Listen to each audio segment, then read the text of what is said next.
Start होता है, next chapter हम स्टार्ट करेंगे। नेक्स्ट चैप्टर क्या कहता है समझते हैं। देखो, नेक्स्ट चैप्टर है हमारा स्प्रेडशीट, फार्मूला एंड फंक्शन। पहले भी आपने किया होगा स्प्रेडशीट पे या एमएस एक्सेल पे काम आपने।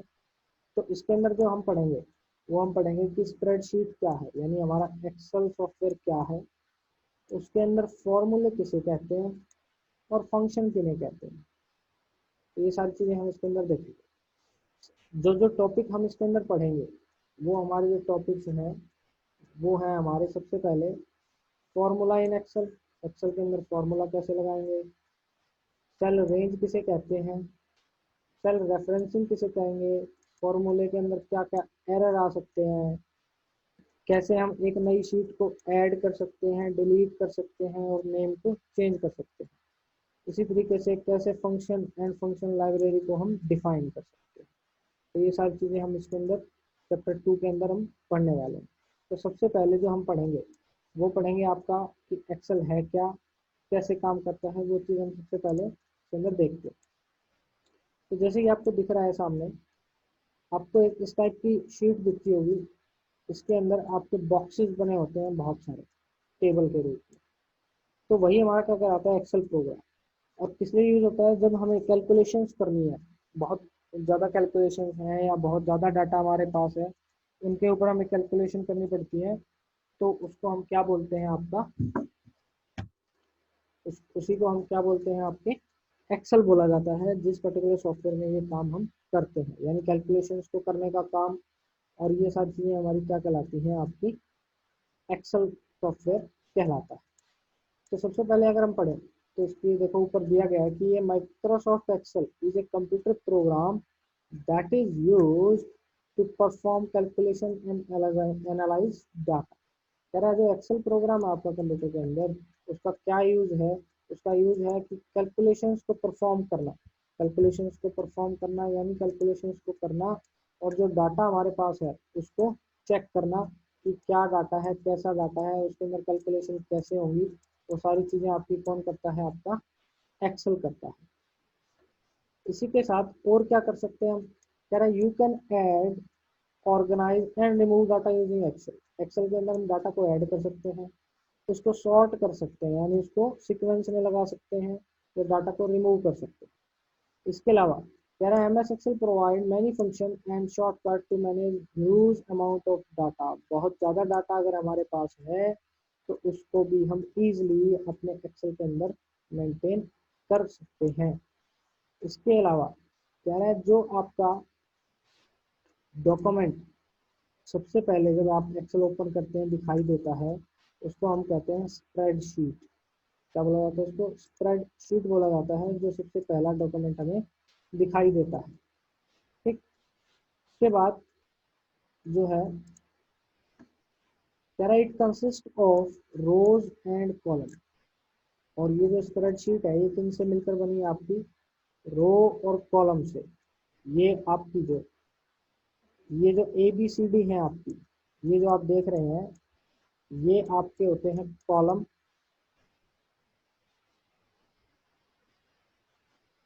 और आपकी ये जो डिजिट्स दिखाई दे रही है आपको, ये आपकी होती है रो। तो आपकी जो स्प्रेडशीट है वो किन को लेकर बनी है, रो और कॉलम को लेकर बनी है आपकी स्प्रेडशीट। और जब एक सपोज ये कॉलम है और ये रो है, रो आपकी हॉरिजॉन्टली रहेगी और आपका कॉलम वर्टिकली रहेगा। तो ये जब दोनों एक दूसरे को काटते हैं तो हमारा एक स्क्वायर बॉक्स बनता है। ये वाला जो हमारा स्क्वायर बॉक्स बना, ये स्क्वायर बॉक्स हमारा क्या कहलाता है, सेल। इसको हम बोलते हैं सेल। तो ये भी यहाँ पे भी दिखाया गया, अगर आप यहाँ पे देखें तो ये कैसे बना है, जब आपकी एक कॉलम और एक रो एक दूसरे को काटते हुए निकल गई, बाइसेक्ट करते हुए निकल गई, इंटरसेक्ट करते हुए निकल गई, तो उसने क्या बनाया, एक सेल को बनाया। यही आपका बताया गया है, कह रहा the rows and column intersect each other to form a cell. Cell को बनाने के लिए आपकी एक कॉलम और एक रो या बहुत सारे कॉलम में और बहुत सारी रो जब एक दूसरे को काटती हैं तो उससे हमारा क्या बनता है, आपका सेल बनती है। ये हमारा क्या कहलाता है, आपका स्प्रेडशीट जो आप देख रहे हैं, जब फर्स्ट टाइम आप ओपन करते हैं तो वो हमारी क्या कहलाती है, आपकी स्प्रेडशीट आपकी कहलाती है। इसके साथ ही नेक्स्ट पे अगर हम चलें, हमने पढ़ लिया कि स्प्रेडशीट क्या है, कैसी दिखेगी स्प्रेडशीट हमारी। सबसे पहला आपका एक्सेल का पेज होगा, डॉक्यूमेंट होगा, और दूसरी चीज़ इसके अंदर बहुत सारी सेल्स होंगी, बहुत सारे कॉलम होंगे जो एक दूसरे को काटेंगे, और काटने के बाद क्या बनाएंगे, आपका एक सेल बनाएंगे। एक दूसरे को काटने के बाद ही वो क्या बनाते हैं, सेल बनाते हैं। इसके बाद जो है नेक्स्ट, इसने सेल की डेफिनेशन दी है। कह रहा है सेल हमारा किससे बना है, हमने देख लिया सेल हमारा एक कॉलम और एक रो जब एक दूसरे को बाइसेक्ट करती है तो उससे जो स्क्वायर बॉक्स बनता है वो हमारा क्या कहलाता है, आपका सेल कहलाता है। इसी के साथ अब जो है नेक्स्ट, उसके अंदर हम क्या करेंगे, सेल कह रहा है cell is a block in which you can enter information in the form of text और नंबर। सेल हमारा क्या है, ये जो ऊपर हमारा बना था ब्लॉक, इस ब्लॉक के अंदर हम क्या लिख सकते हैं, आपका कोई भी डाटा हम एंटर कर सकते हैं, कोई भी डाटा जो हमें चाहिए, जैसे नंबर्स हैं या आपके कॉलम्स हैं, कोई भी चीज़ हम इसके अंदर लिख सकते हैं। तो वही चीज़ हमारी क्या है, आपकी इंफॉर्मेशन कहलाएगी। And this information can be use to perform calculation. और इस इंफॉर्मेशन का यूज हम कहाँ करते हैं, कैलकुलेशन करने के लिए, या फॉर्मूले लगाने के लिए, या फंक्शंस को लगाने के लिए हम इस पर्टिकुलर इंफॉर्मेशन का हम क्या करते हैं, यूज करते हैं। The commands that are defined by the user to perform mathematical calculation are formula। देखो दो चीज हमने पढ़नी थी इसमें, फॉर्मूला और फंक्शंस के बीच की बात। तो फॉर्मूला और फंक्शन में क्या डिफरेंस है, देखिए जब कोई भी कमांड यूजर यानी हम किसी मैथमेटिकल कैलकुलेशन को करने के लिए देते हैं तो वो हमारी कहलाती है फॉर्मूला। जैसे कि अगर आपने कोई चीज़ ऐड करनी है 2+2, तो हमने क्या दिया, एक कमांड दी कंप्यूटर को कि 2+2 करे, तो वो हमारी जो कमांड हमने दी है क्या करने के लिए, मैथमेटिकल कैलकुलेशन करने के लिए हमने जो कमांड दी है वो तो हमारी कहलाएगी फॉर्मूला। और एमएस एक्सेल के अंदर जो पहले से ही फॉर्मूले दिए गए हैं वो हमारे कहलाते हैं फंक्शन, यानी है वो भी फॉर्मूले, लेकिन अगर फॉर्मूला आपका दिया जाए आपके यूजर के थ्रू तो वो कहलाएगा फॉर्मूलाज। यानी कमांड अगर आपके यूजर के थ्रू दी गई है कोई भी कैलकुलेशन करने के लिए वो तो हमारे फार्मूला कहलाएंगे। लेकिन अगर आप कोई एम एस एक्सेल के अंदर की ही कोई कमांड यूज करते हैं तो वो हमारे कहलाएंगे फंक्शन। तो कह रहा है कि फॉर्मूला और functions allow you to carry out basic mathematical calculation. कह रहा है जो फार्मूला और फंक्शन है दोनों मिल के आपको किसी मैथमेटिकल कैलकुलेशन को करने में हेल्प करते हैं, आपकी हेल्प करते हैं, ताकि आपकी कैलकुलेशन क्या हो जाए, फास्ट हो जाए। तो हमारा मोटो यही रहता है कि हम अपनी कैलकुलेशन को फास्ट कैसे कर सकते हैं, किसकी हेल्प से, हमारे एक्सेल की हेल्प से। तो ये हमारी स्प्रेडशीट भी हमारी हेल्प करती है इस एक पर्टिकुलर चीज़ को समझने में, कैलकुलेट करने में कि स्प्रेडशीट क्या है, कैसे बनती है, कॉलम्स को कैसे यूज करते हैं, रोज को कैसे यूज करते हैं। उसके बाद हमने पढ़ा कि फॉर्मूला और फंक्शन में क्या डिफरेंस है। फॉर्मूला वो चीज़ है, वो कमांड है जो कौन देता है, आपका यूजर देता है किसी भी कैलकुलेशन को करने के लिए, ठीक। जबकि आपकी फंक्शंस क्या हैं, फंक्शन आपके वो बिल्ट इन का मतलब होता है जो पहले से हमें एक्सेल के साथ दिए गए हैं फॉर्मूले, उनको हम बोलते हैं फंक्शंस बोलते हैं। और दोनों का ही काम क्या है, हमारा फॉर्मूले और फंक्शन का काम है मैथमेटिकल कैलकुलेशन करना। इसके बाद जो है हमारा नेक्स्ट, वो हम डिस्कस करेंगे डिटेल में, फॉर्मूले क्या क्या हैं एक्सेल के अंदर, क्या फॉर्मूले हम यूज करते हैं, क्यों यूज करते हैं, देखते हैं। कह रहा है कि जैसे हमने पहले समझा है कि फॉर्मूले का यूज क्या होता है, कैलकुलेट करने के लिए जो हमने डाटा डाला है किसी भी एक्सेल शीट के अंदर, जो हमने कैलकुलेट करना है, उसको कैलकुलेट करने के लिए हमें किसकी जरूरत पड़ती है, फॉर्मूले की। आपने देखा होगा कि जब भी आप कोई भी चीज़ों को ऐड करते हैं, सब्ट्रैक्ट करते हैं, डिवाइड करते हैं, मल्टीप्लाई करते हैं, तो उसके फॉर्मूले होते हैं। और फॉर्मूले स्टार्ट करने से पहले आप उसके सामने लिखते हैं equal to sign. Equal to लिखते हैं ऐसे इस टाइप से, और फिर लिखते हैं 2+2, और फिर इक्वल टू करके उसका क्या लिखते हैं, रिजल्ट लिखते हैं। तो ये जो हमारा चीज़ है, ये जो हमने लिखी कैलकुलेशन करने के लिए, यही हमारे क्या कहलाते हैं, फॉर्मूले कहलाते हैं। यानी जब आपने कोई भी चीज़ कैलकुलेट करनी है, उसके लिए जब भी आप किसी भी सिंपल कैलकुलेशन के लिए एडिशन का यूज़ करें, सब्ट्रैक्शन का यूज़ करें, मल्टीप्लिकेशन या डिवीजन का यूज़ करें सिंबल या नंबर्स के साथ, तो उस कंप्लीट आपकी इक्वेशन को क्या बोला जाता है, फार्मूला बोला जाता है।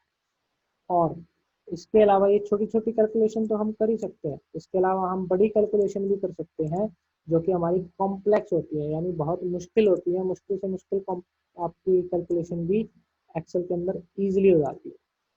जब भी हम फार्मूला लिखते हैं, जैसे जैसे हम आप अपने मैथ्स के अंदर लिखते हैं, फार्मूला स्टार्ट करने से पहले आप इक्वल टू लिखते हैं, वैसे ही आपके एक्सेल के अंदर भी हम क्या लिखते हैं, इक्वल टू का साइन लगाते हैं, सेम ऐसे ही सेम आपका इक्वल टू का साइन हम यूज करते हैं इसके लिए, आपके लगाने, आपके फॉर्मूले को लगाने के लिए इक्वल टू साइन का हम यूज करते हैं। कह रहे हैं ये सबसे बेसिक आपका ऑपरेटर है।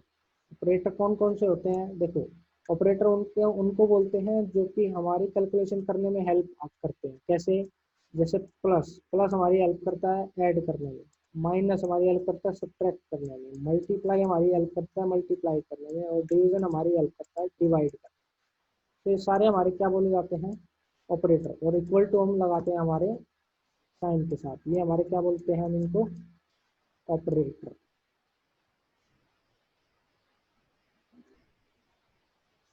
ठीक। अब उसके बाद जो हम डिस्कस करेंगे, वो हमारी नीचे टेबल दी गई है।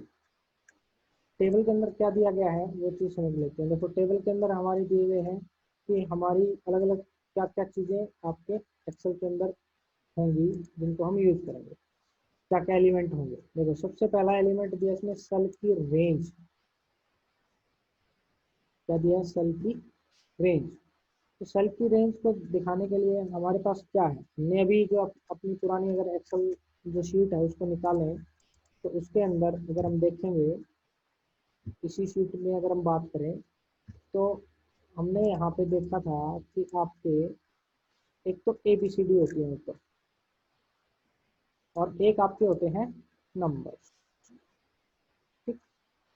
अगर यहाँ पे हम किसी नंबर की बात करें, सपोज करो ये सेल हमारी बनी, ठीक, इस सेल का एक एड्रेस होता है, जैसे हमारे घरों के एड्रेस होते हैं, वैसे ही एक्सेल के अंदर आपके हर एक सेल का आपको एड्रेस दिया जाता है, एड्रेस आपका होता है। उस एड्रेस की हेल्प से ही हम सेल को चेक करते हैं। ठीक। कैसे, एड्रेस कैसे निकालेंगे समझते हैं। देखो जब भी हमें इस सेल का एड्रेस लेना है, तो सबसे पहले हम दो चीज़ें देखेंगे। पहले तो हम देखेंगे कि इसके ऊपर कौन सा लेटर आ रहा है, और इसके लेफ्ट में कौन सा नंबर आ रहा है। तो अगर आप इस सेल के एड्रेस की बात करें, तो इसके टॉप में क्या आ रहा है, ए, टॉप लेटर आ रहा है हमारा ए, और लेफ्ट में आ रहा है 1। तो इस हमारी सेल का एड्रेस क्या हो गया, A1 इसको बोला जाता है। तो ये हमारा क्या हो गया, A1। सेल का एड्रेस निकालने का तरीका समझ रहे थे कि सेल का एड्रेस निकालने का तरीका क्या है, मैं दोबारा बता देता हूँ एक बार। देखो सबसे पहले जब भी हम सेल का एड्रेस निकालेंगे, तो सेल का एड्रेस निकालने के लिए हम सबसे पहले देखेंगे कि टॉप के अंदर कौन सा लेटर आ रहा है उस सेल के। ये सेल जो है इसका मुझे एड्रेस निकालना है, इस सेल का मुझे एड्रेस निकालना है, तो सबसे टॉप में क्या आ रहा है मेरा, ए। ठीक। और फिर देखेंगे लेफ्ट में क्या नंबर आ रहा है, लेफ्ट में नंबर आ रहा है 1, क्योंकि ये 2 है तो इसके ऊपर क्या होगा, 1 होगा। तो ये मेरा क्या बन गया, सेल का एड्रेस A1। तो इस तरीके से हम क्या निकालते हैं आपके एड्रेस, कि हमने कैसे आपका सेल एड्रेस निकाला। अब ले लेते हैं सपोज आपका एक ये कॉलम बन रहा है और ये हमारी रो है, इसका सेल एड्रेस हमें निकालना है। इसका सेल एड्रेस हम कैसे निकालेंगे, सबसे पहले देखेंगे टॉप में क्या आ रहा है। टॉप में आ रहा है आपका C, और इसके लेफ्ट में हमारा क्या आ रहा है, टू, तो यानी इस सेल का एड्रेस क्या होगा हमारा C2। ऐसे ही अगर एक और एग्जांपल लें, एक और एग्जांपल ले लेते हैं हम। सपोज करें, अब ले लेते हैं हम डी वाला। ये हमारा एक कॉलम है डी, और ये 4 नंबर जो लाइन है ये इसको काट रही है। ठीक, तो इस केस में अब जो है इस सेल का हमें क्या निकालना है, एड्रेस निकालना है। तो इस सेल का एड्रेस निकालने के लिए सबसे पहले हम देखेंगे टॉप के अंदर कौन सा लेटर आ रहा है। टॉप के अंदर आ रहा है हमारा डी, और लेफ्ट के अंदर हमारा आ रहा है 4। तो यानी इस सेल का एड्रेस क्या हो गया, D4। यहाँ पे डी का मतलब डी नंबर कॉलम, और 4 का मतलब यहाँ पे है आपकी रो, 4 नंबर रो। तो 4 नंबर रो हमारी ये है, और डी नंबर कॉलम हमारा ये है। तो जब भी आपका सेल एड्रेस बनेगा, यानी सेल एड्रेस जब बनेगा, तो सेल एड्रेस के अंदर बेटा दो चीजें मिलकर आपका सेल एड्रेस बनता है। पहला, कॉलम का नंबर, कॉलम प्लस रो। तो यहाँ पे अगर आप बात करें तो डी हमारा कॉलम है, प्लस हमें 4, तो हमारा क्या बन गया, D4 हमारा क्या हो गया, सेल का एड्रेस हो गया। तो इस तरह से हम क्या निकालते हैं, सेल एड्रेस निकालते हैं। यही हमने जो नेक्स्ट टॉपिक था हमारी सेल रेंज की जो बात करा था, उसको डिस्कस कर लेते हैं। रेंज का मतलब होता है कि एक से ज़्यादा सेल एड्रेस हैं आपके पास। देखें कैसे, अगर आपसे पूछ लिया जाए कि आपके यहाँ से लेके यहाँ तक जो सेल एड्रेस हैं वो कितने हैं, कितनी सेल है हमारी, तो हमारी कितनी सेल हैं, 1 2 3 4, 4 सेल है हमारे पास। और हमें इनका सेल रेंज निकालनी है। रेंज का मतलब होता है कि पहली सेल से लेके और आखिरी सेल तक आपकी सेल का एड्रेस कैसे निकालेंगे, देखते हैं। देखो, हमने ये सीख लिया कि हर एक सेल का एड्रेस क्या होगा। इसका हमारे पास एड्रेस है A, और इधर से आया 1। इसका क्या है B, और लेफ्ट से आया 1। इसका क्या है C, और लेफ्ट से आया हमारा 1। इसका क्या है D, और लेफ्ट से आया 1। तो A1 B1 C1 D1 चारों के हमारे क्या आ गए, सेल एड्रेस आ गए चारों सेल के। अब अगर मैं इनको ऐसे लिख दूं, A1 और दो कॉलम लगा दूं बीच में डॉट, और फिर लिख दूं D1, तो इसका मतलब होता है हमारी सेल रेंज। यानी A1 से लेके A1 टू D1, A1 से लेके D1 तक, इसका मतलब होता है 2। तो A1 से लेकर D1 तक यानी क्या क्या चीज आ गई, A1 cell, B1 cell, C1 cell, और D1 सेल। ये सारी सेल इसके अंदर आ गई। इसी को हम क्या बोलते हैं कि आप जो सेल है, सेल कैसे बनी है। सेल हमारी हमने सीखी थी कि आपकी जो सेल जो भी बनी है, एक तो हमारे होते हैं आपके कॉलम, और एक होती है हमारी रोज। और जब रो और कॉलम आपस में एक दूसरे को बाइसेक्ट करते हैं, तो उससे हमारी एक आपकी क्रिएट होती है सेल, जो कि आपका एक स्क्वायर सा बॉक्स आपको दिखाई दे रहा होगा। ये जो है ये हमारी क्या कहलाती है, आपकी सेल कहलाती है। तो इस सेल का हम सेल एड्रेस कैसे निकालेंगे, वो चीज़ हम सीख रहे थे कि सेल एड्रेस का सेल का सेल एड्रेस निकालने के लिए हम क्या करेंगे, सेल एड्रेस हम कैसे निकालेंगे, वो हमने चीज़ सीखी थी। तो सेल एड्रेस के लिए हमने सीखा था कि बेटा ये जो आपकी सेल है, इसमें सबसे आप पहले देखें टॉप एलिमेंट क्या है, और फिर लेफ्ट एलिमेंट क्या है। तो अगर हम टॉप में देखें तो हमारा क्या आ रहा है, F, और अगर आप लेफ्ट में देखेंगे तो आ रहा है हमारा 5। हमारी सेल का जो एड्रेस है वो क्या हो गया, F5।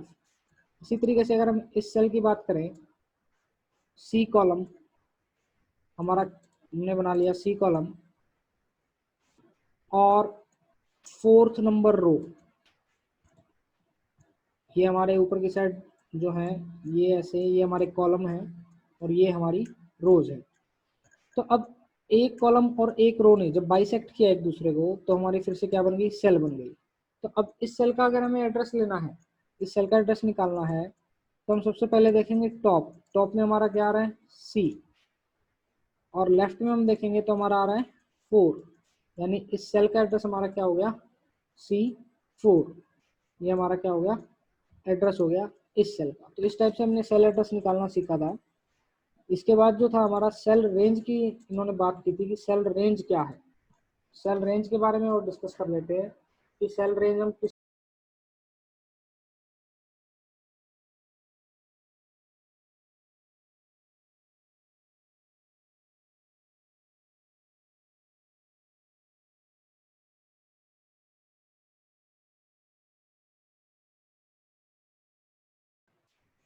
ये तो हमने एक सेल का एड्रेस निकाला। अगर हमें बहुत सारे सेल्स का एड्रेस निकालना है तो वो हमारी कहलाती है सेल रेंज। सपोज करें हमने यहाँ पे भी एक बना दी, ये कॉलम हमने बना दिए, और ये रो हमने कंप्लीट कर दी, सेकंड नंबर रो। सेकंड रो नंबर कंप्लीट करने के बाद अब हम क्या करेंगे कि हमें ए से लेके, आपके ए से लेके ई तक हमें क्या निकालना है, सेल के एड्रेस निकालने हैं। तो सबसे पहले हम देखेंगे कि सेल एड्रेस कैसे निकलेंगे, वो चीज़ देख लेते हैं। हमने देख ली इनिशियली रेंज के बारे में।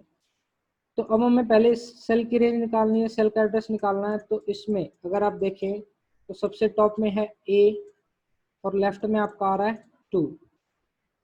तो फर्स्ट आपकी सेल का एड्रेस हो गया A2। सेकंड की बात करें तो इसमें टॉप में है बी और लेफ्ट में आपका फिर से आ रहा है 2, B2। थर्ड की बात करें तो सी और C2, ये आपके क्या आ रहे हैं, सारे के सारे सेल एड्रेस हम निकाल रहे हैं। थर्ड की बात करें डी और ये D2, ये हमारी क्या है, आपकी सारी सेल एड्रेस हमने निकालते जा रहे हैं एक एक सेल का। उसके बाद हम देखेंगे सेल रेंज कैसे बनती है, वो चीज़ सीखेंगे। फोर्थ का हम बात करें तो ई और लेफ्ट में हमारा वापस आ रहा है 2। तो हमने ये सिंगल सिंगल सेल के एड्रेस निकाल लिए। और अगर मैं इनको इस फॉर्म में लिख दूं A2 कॉलन E2, तो ये हमारी कहलाती है सेल रेंज। सेल रेंज का मतलब होता है कि फर्स्ट सेल के एड्रेस से लास्ट सेल के एड्रेस तक, इसके बीच में जितने भी ये सेल एड्रेस आएंगे ये सारे के सारे काउंट होंगे, यही हमारी सेल रेंज कहलाती है।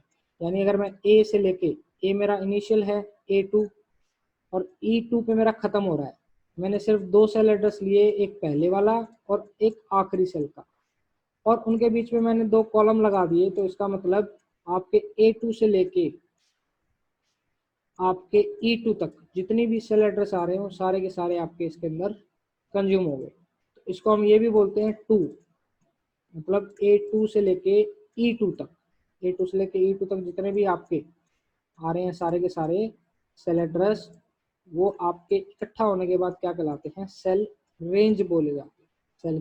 सेल, अगर आप सेल रेंज नहीं कहलाएगी। तो बॉक्स बनना जरूरी है, जितनी भी आप सेल एड्रेस ले रहे हो वो सारे एक बॉक्स में होने जरूरी है। ये आगे हम और भी डिटेल में पढ़ेंगे।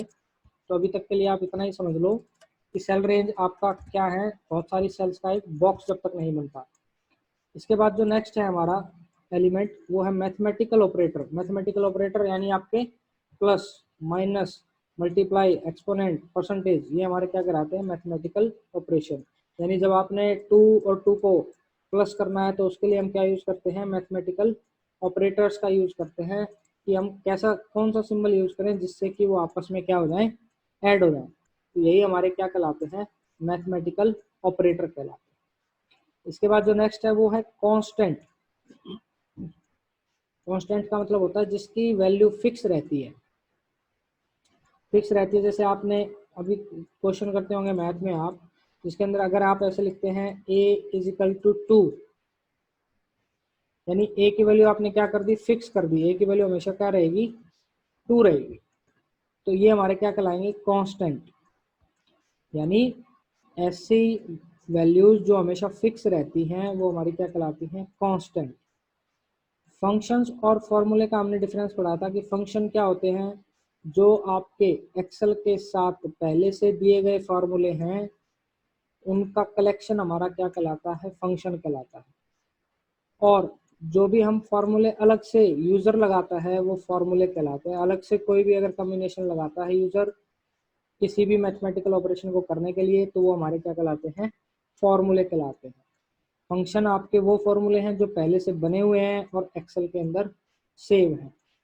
इसी के साथ हमने जो चीज़ एक और बात की थी कि मैथ के अंदर आप देखते हैं हर एक फॉर्मूले को आप इक्वल टू साइन से शुरू करते हैं। तो यहाँ पे भी अगर आप देखें तो यहाँ पे भी यही बता रहा है कि when you enter the equal operator Excel identify it and consider that whatever follow it will have a numeric value। कह रहा है कि जब भी आप एक्सेल के अंदर इक्वल टू साइन मेंशन करेंगे तो इसका मतलब यही होगा कि आप कोई फॉर्मूला लिखने जा रहे हैं। फॉर्मूला लिखने जा रहे हैं इसका मतलब एक्सेल को तुरंत पता लग जाएगा कि आप किसी फॉर्मूले को मेंशन कर रहे हैं या किसी फार्मूले को यूज करने वाले हैं। तो किसी फार्मूले को यूज करने वाले हैं तो उससे पहले हम क्या लगाते हैं, इक्वल टू साइन, सबसे इंपॉर्टेंट है। देखिए इसने सबसे पहले लिखा है कि the first character in a cell, किसी भी सेल में जो पहला कैरेक्टर होगा वो इक्वल टू साइन होगा किसी भी फॉर्मूले को स्टार्ट करते हुए। कोई भी फॉर्मूला अगर आपने स्टार्ट करना है तो किससे स्टार्ट होगा, इक्वल टू साइन से स्टार्ट होगा। The equal to operator specify the content following it's a formula. और इक्वल टू के बाद ही हम कोई फॉर्मूला लिखेंगे, जैसे a प्लस बी या 2+2। तो कब लिखा जाएगा, जब आप इक्वल टू साइन के बाद कोई चीज मेंशन करेंगे।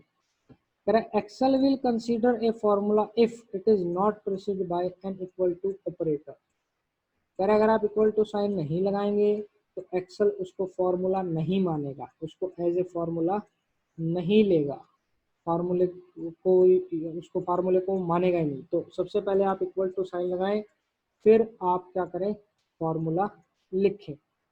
इसके बाद जो है नेक्स्ट उसमें आपका आता है कौन कौन से ऑपरेशंस हम एक्सेल के अंदर कर सकते हैं, पॉसिबल कौन कौन से हैं, क्या क्या चीज़ें हम कर सकते हैं, कौन कौन सी चीज़ें पॉसिबल हैं, वो चीज़ हम सीखेंगे। तो इसके अंदर अगर आप देखें तो सबसे पहले है एडिशन। एडिशन ऑपरेशन यानी प्लस हम कैसे करेंगे। प्लस के लिए हमारे पास सिंबल बना है प्लस का। यूज करने का तरीका आप देख रहे हैं, सबसे पहले फॉर्मूले में सबसे पहले इक्वल टू साइन लगाया, फिर सेल एड्रेस और फिर प्लस का साइन यूज किया गया। तो ये हमारे क्या है, आपके एडिशन है। हेलो हेलो, ये क्या है, हमारे एडिशन है। एडिशन करने का आपको तरीका बता हमारा बेटा, वो हम बात कर रहे हैं सब्ट्रैक्शन की। सब्ट्रैक्शन हमारा कैसे काम करता है वो चीज़ देखते हैं। तो देखें सब्ट्रैक्शन के अंदर आपका माइनस वाला साइन यूज होता है, तो इसमें भी आपका क्या है, माइनस सिंबल ही यूज होगा। एग्जाम्पल आप देख रहे हैं इक्वल टू से ही स्टार्ट हो रहा है। इसी तरीके से मल्टीप्लिकेशन के लिए भी आपका मल्टीप्लाई साइन आपका नॉर्मली ऐसे आप मैथ्स में लिखते हैं, लेकिन कंप्यूटर के अंदर जो है या एक्सेल के अंदर जो है वो आपका एस्ट्रिक साइन यूज होता है। और उसको यूज करने का तरीका आप एग्जाम्पल के अंदर देख सकते हैं कि इक्वल पर लिखा है। तो इसमें ही अगर हम आगे बात करें, नेक्स्ट फार्मूला जो है हमारा वो आता है डिवीजन, डिवाइड करने का। डिवाइड करने के लिए हम क्या करते हैं, डिवाइड का सिंबल यूज करते हैं। और एग्जांपल अगर आप देखेंगे C9 डिवाइड बाई 100। एक्सपोनेंशिएशन यानी पावर की अगर आपने बात करनी है, तो जैसे हम वैसे नॉर्मल लिखते हैं 2 की पावर 2 मैथ्स के अंदर, लेकिन इसमें पावर के लिए एक्सपोनेंशियल का यूज किया जाता है, एक्सपोनेंट सिंबल का यूज किया जाता है। इस रोल नंबर, नेम एंड इस कॉलम में आपका डेली कलेक्शन, सपोज करें आपका कोई ऐसा अमाउंट है जो कलेक्ट किया जाता है डेली बेसिस पे, तो आपके देखें इसके अंदर अलग अलग डेट पे अलग अलग अमाउंट बच्चों से लिया गया है। तो ये हमारे पास एक शीट है जो हमने बना रखी है। अब सपोज करें कि आप इनका टोटल करना चाहते हैं। सपोज करो प्रिया जो है, प्रिया स्टूडेंट जो है या प्रिया नाम की जो है, उसका हमें टोटल चाहिए यहाँ पे कि ये सारा टोटल कितना हुआ, इसने जो जो पैसा दिया हमें, ये सारा जो पैसा दिया इसका टोटल हमें निकालना है। एक तरीका है कि हम कैलकुलेटर पे करें, दूसरा तरीका है कि एक्सेल के अंदर हम फार्मूले का यूज़ कर लें, क्योंकि फार्मूला यूज़ करके करेंगे तो हमारा वो चीज़ फास्ट होगी। तो इसलिए हम कैसे करेंगे, तो फार्मूला कैसे लिखेंगे, इसके अंदर फार्मूला हमें एच के अंदर लिखना है, H3।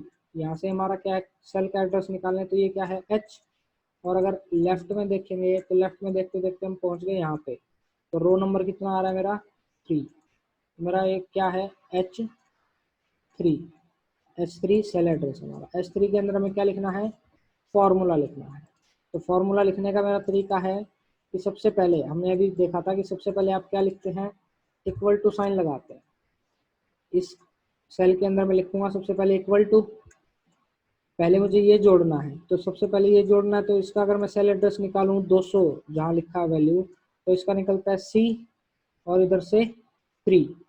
तो मैंने सबसे पहले क्या लिखा, C3, और हमने क्या करना है, प्लस करना है, तो मैंने लिखा प्लस। अगली सेल है मेरी D और इधर से आया 3, D3, फिर प्लस करना है इस वैल्यू को। तो इसकी अगर हम एड्रेस निकालें तो ऊपर से आ रहा है E और लेफ्ट से आ रहा है 3, तो ये मेरा हो गया E3। फिर प्लस किया, और फिर हमारा ये क्या है F, 450 जो रुपीज़ हैं उसका हमारा ऊपर से F और इधर से 3, तो हमारा क्या बन गया F3। इसी तरीके से जो लास्ट हमारा बच गया 610 रुपये, इसका ऊपर से G और लेफ्ट से 3, यानी ये हो गया G3। ये हमारा क्या बन गया, एक आपका फार्मूला बन गया। जैसे ही इस फार्मूले को हम इसके अंदर लिखेंगे, आपका कैलकुलेशन जो है वो अपने आप, आपकी कैलकुलेशन इस सेल के अंदर आपकी आ जाएगी। अगर आप नीचे देखें तो इसी तरीके से यूज़ करके आपकी देखें, जो मैंने आपको फार्मूला बताया है वही फार्मूला इन्होंने नीचे वाली सेल में लगाया हुआ है। C3 यानी ये वाला, D3 यानी ये, और E3 यानी आपका सेकंड वाला,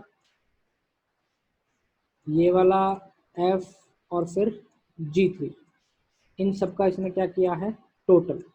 और जैसे ये इक्वल टू के बाद एंटर करेगा फॉर्मूला लिख के, इसके बाद अपने आप ऑटोमेटिकली इसका जो है वो जो टोटल आएगा वो अपने आप कैलकुलेट हो जाएगा। इसी तरीके से अगर हमें इस सेल का निकालना है, नीचे वाली का, तानिया का टोटल अमाउंट निकालना है कि तानिया ने कितने दिए, तो फार्मूला हमारा यही रहेगा। देख लेते हैं इसको भी, इसके अंदर फार्मूला क्या लगेगा। सबसे पहले लिखेंगे इक्वल टू साइन। अब सपोज करें आपका इसने जो अमाउंट दिया है, पहला अमाउंट है 450, आपका पहला अमाउंट हमारा 450,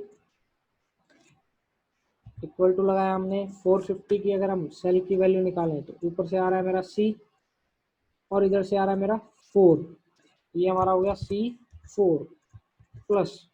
इसी तरीके से 350 अमाउंट का अगर हम निकालें तो ऊपर से मेरा आ रहा है D और इधर से मेरा आ रहा है 4। रो मेरी सेम चल रही है, सिर्फ मेरे क्या चेंज हो रहे हैं, कॉलम चेंज हो रहे हैं।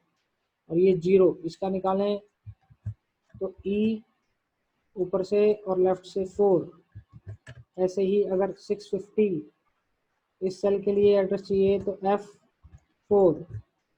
ऐसे 250 अगर इसके लिए हमारा एड्रेस चाहिए तो आपका आ रहा है G4। और जैसे हम इसको एंटर करेंगे तो हमारा इस पर्टिकुलर सेल के अंदर हमारा ये सेम फॉर्मूला जैसे ऊपर दिख रहा है वैसे दिखेगा, और यहाँ पे मेरा टोटल अमाउंट आपका दिख जाएगा। तो यही हमारा एक सिंपल फार्मूला था कि हम सिंपल फार्मूलेज को कैसे यूज़ कर सकते हैं। यही आपका जो स्टेप है इसमें ऐसे ही बताए गए हैं। मैं भी आपको एक स्टेप करके दिखा देता हूँ, एक नॉर्मल कैलकुलेशन आपको करके दिखा देता हूँ कि एक्सेल के अंदर आप नॉर्मल कैलकुलेशन वो कैसे करेंगे। तो मेरा जो एक्सेल है मैं वो उसके थ्रू आपको दिखाऊंगा अभी स्क्रीन शेयर करके कि आप जो मेरा एक्सेल है उसके हिसाब से आप कैसे पहले बनाएंगे तो कैसे उसको यूज़ करेंगे। तो बेटा जो आपका एक्सेल है, माइक्रोसॉफ्ट एक्सेल, सपोज करें आप जाएंगे ऑल प्रोग्राम के अंदर, आपको दिखेगा माइक्रोसॉफ्ट ऑफिस। माइक्रोसॉफ्ट ऑफिस आपको दिखाई देगा। माइक्रोसॉफ्ट ऑफिस के अंदर आपको ढूंढना है एक्सेल। ये देखें आप एक्सेल देख पा रहे हैं, इसको क्लिक करेंगे। जैसे आप एक्सेल को क्लिक करेंगे आपका इस टाइप की एक एक्सेल शीट, इसी को हम स्प्रेड शीट बोलते हैं। तो उसके अंदर देखें आप, आपके कॉलम्स हैं ये वाले और ये आपकी रो है, रो एंड कॉलम आपको दिखाई दे रहे होंगे। ये हमारी क्या है, रो एंड कॉलम्स हैं। अब मैं आपको एक नॉर्मल सी कैलकुलेशन करके दिखाता हूँ जो उन्होंने की थी। सपोज करो सीरियल नंबर मैंने यहाँ डाला, सपोज करें सीरियल नंबर मैंने यहाँ डाला नेम, यहाँ हमने डाला कुछ अमाउंट, 1 मई को कोई अमाउंट था, 2 मई को कोई अमाउंट था, 3 मई को कोई अमाउंट था। सपोज करो सीरियल नंबर 1 2 3 4, ए नाम का कोई बच्चा है, बी नाम का, सी नाम का और डी नाम का। इसने दिए 460 रुपये एक दिन, 534 रुपये एक दिन, ऐसे हमने कुछ भी रैंडम अमाउंट डाल दिया।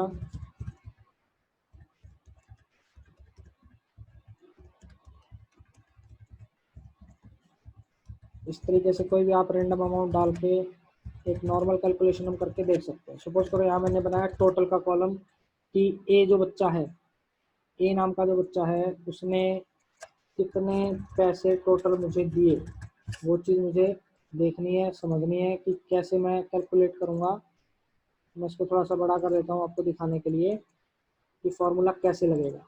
अब देखो जो ए नाम का बच्चा है इसको मैं मार्क कर लेता हूँ येलो से, और इस ये पूरी मुझे टोटल निकालना है इसका। तो मैंने फार्मूला लगाया इक्वल टू, अब मैं यहाँ पे सबसे पहले गया, इसका एड्रेस देखूंगा, 460 का एड्रेस अगर मैं देखूंगा तो ऊपर से अगर आप देखें तो ऊपर से आ रहा है पी, तो मैंने सबसे पहले क्या लिखा पी, और इधर अगर आप देखें तो आ रहा है 7, मैंने लिखा P7। जैसे मैंने P7 लिखा अगर आप देख सकते हो तो ये आपकी ब्लू कलर की अपने आप हाईलाइट होगी सेल। इसके बाद मैंने करना है एडिशन, तो मैंने लिखा प्लस, प्लस मुझे क्या करना है ये वाला अमाउंट, तो इसका सेल एड्रेस अगर मैं देखूं तो ऊपर से आ रहा है Q और लेफ्ट से आ रहा है 7। तो ये देखें आप, ये भी अपने आप क्या हो गई, ग्रीन कलर से बाउंड्री अपने आप आ गई। इसके बाद लास्ट अमाउंट जो मैंने ऐड करना है ये वाला, इसका अगर सेल एड्रेस देखें R, और अगर आप इधर देखेंगे तो 7 आ रहा है हमारा।